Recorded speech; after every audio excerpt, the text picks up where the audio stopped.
Türkiýede 14-nji maýda geçirilen prezidentlik taýlawlarynda dalas şäherleriň hiç biri ýeňiş üçin zerur bolan sesleriň 50% çägini geçip bilmedi. Türkiýanyň döwlet eýçiligindäki TRT kanalynyň maglumatyna görä, häzirki wagt bülletenleriň 99,8% töweregi sanalyp, häkimet başyndaky Recep Tayyip Erdogan sesleriň 49,5%-ni, onuň esasy garşydaşy Birleşen Opozisiýanyň dalas şäheri Kemal Kılıçdaroğlu bolsa 44,89%-ni alypdyr. Bu detlapky netijeleri bolup, soňky görkezijler bir näçe güniň dowamında aýan ediler. Emma häzirki sanlardan çen tutulsa, görnüşinden 28-nji maýda prezidentlik taýlawlarynyň ikinji tury geçiriler. Prezidentlik kürsüsine Alyans Ata siýasy blogundan Sinan Ogan hem dalas edýär. Soňky sanlara görä, ýekşenbü geçirilen taýlawlarda ol sesleriň 5,20%-ni almagy başarypdyr. Taýlawlardan öň Memleket Partiýasyndan dalaşgar Muharrem İnce öz kandidaturasyny çekýändigini eglan etdi. Ol muny taýlaw kampaniýasy döwri özüne garşy gönükdirilen kompromat tolkunlary bilen düşündirdi. İnce hökümeti ýurt raýatynyň galy berside prezidentligi dalaşgaryň ad awraýyny gorap bilmezlikde aýplady. Erdogan Türkiýe ilk premier ministr, soňu bilen hem prezident hökmünde 20 ýyl töweregi ýol başçylyk edýär. Häzirki taýlawlaryň häkimet başyndaky prezident üçin iň dartgyn ses berisliktigi aýdylýar.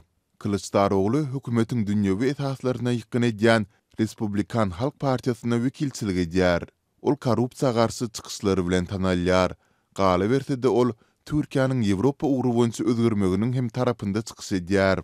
Ol prezidentlik taýlawlaryny 6 tane opozisiýon partiýasynyň esaslandyran Milli Alliansy tarapyndan dalaşgar hökümünde hödürlendi. 15-nji maýda Erdogan öz tarapdarlarynyň öňünde eden çykyşynda entegin birinji turda ýeňiş gazanjakdygyna ynanýandygyny, ýöne halk ikinji tury geçirmegi taýlasa, muňa garşy bolmajakdygyny aýtdy. Milletimiz tercihini seçimin ikinci tura kalmasından yana yaptıysa onun da başımızın üstünde yeri var. Kılıçdaroğlu ikinji turda ýeňiş gazanjakdygyna ynanýandygyny aýtdy. Milletimiz ikinci tur diyorsa başımızın üstüne. Bu seçimi ikinci turda mutlaka ama mutlaka kazanacağız. Herkes bunu görecek. Egerde ikinji tur yglan edilse, biz hökman ýeňeriz. Jeňmetde täzeçiligi bolan isleg 50%-dan ýokarydyr diýip ol çykyş etdi. Bellesek ses berişligiň öň ýany Kılıçdaroğlu Russiýany yalan maglumatlary ýaýratmak dildiwşünde aýplapdy. Muňa Erdoganyň 7-nji maýda öz tarapdarlaryny görkezen videosy sebäp boldy. Bu videoda Kılıçdaroğlu taýlawlarda ses bermäge çagyrýar we mundan soňra Türkiýede terrorist guramy hökmünde ikrar edilen Kürdistan İşçi Partiýasynyň esaslandyrjylarynyň biri peýda bolýar. Deutsche Welle nesiriniň jurnalistleri bu videony seljerip, onuň 2 tane aýry başga videolardan düzelendigi baradaky netije geldiler. Erdoganyň tanqidçilari onuň ýeňiş gazanan ýagdaýynda Türkiýanyň dowlulugyna awtoritar döwlete öwrüljakdygyny alada bildirýärler. Türkiýe taýlawlara köp sany meseleler bilen aralaşdy. Mundan 3 aý ozal ýurdun günorta gündäwr tewitlerinde bolan hilakçylykly ýer titremesinde 50 000-den hem aşy adam hilak boldy. Weýran bolan regionlar awatlaş işlerine mätäç. Mundan başga-da ýurtda agyr ykdysady krizis hökm sürýär. Geçen ýyl Türkiýede inflasiýanyň derejesi 80%-den hem geçdi. Kılıçdaroğlu taýlaw kampaniýasy döwri prezident saýlanan ýagdaýynda ýurtda hökümetiň ençemi ýyllap amal eden repressiýalaryndan soň demokratiýany dikeldip ýurdu täze ugru boýunça akitjekdigi barada söz berdi. Türkmen aktivisti Merdan Badrov Azatlyk bilen söhbetdeşlikde Türkiýedäki ýüzlerçe miň Türkmenistanly migrantyň prezidentlik taýlawlaryny ýakyndan ýerlandygyny gurrun berdi. Häzirki wagt Türkiýede ýaşaýan Merdan türkmenleriň esasan Erdogany goldaýandyklaryny, emma munyň Kılıçdaroğlu'nun daşary ýurtlary boýunça eden beýanatlaryna berilen dürli tesbirlemeler bilen baglydygyny hem üns çekýär. Türkiye'deki Türkmenler şu atki saýlawda Recep Tayyip Erdoğan'ı goldaýar. Türkmenlerin %90'ı Recep Tayyip Erdoğan'ı goldaýarlar. Sebäbi Recep Tayyip Erdoğan'ın döwründe Turkiýa gelip eklenç edip ýaşap bildiler diýip düşünýärler.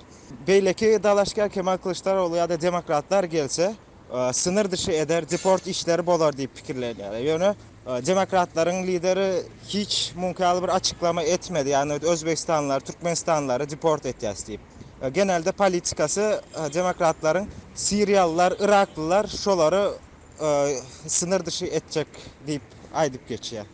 Bizim Türkmenistanlıların fikir etiyor, bütün migrantları, şu Türkiye'deki zahmet çekenler hemmesini sınır dışı etiyor deyip fikirleniyorlar. Yani kimliksizler, dokumentsizleri. Bu ağırlıkta Azatlyň Türkmenistandaky habarçylary raýatlaryň öz ýurdundaky möhüm siýasy wakalardan tapawutlykda Türkiýedaky saýlawlary içkinden izarlandygyny aýdarlar. Bugün Balkanda esasan Türkiýedaky saýlawlar olaryň mümkin netijeleri barada gurrun edilýär. Türkmenwasy şäherinde hatda gijesi bilen ýatman sesleriň tanylşygyny izarlan raýatlar hem boldy diýip Balkandaky habarçymyz 15-nji maýda gurrun berdi. Ol döwletiň media serwisleriniň bir gözükçülükde saklanmagy netijesinde adamlaryň daşary telewizioniýasyny tomasha edip Türkmenistandan has köp sol ýurtlaryň siýasy durmuşy bilen gyzyklanýandyklaryny hem sözüne goşdy.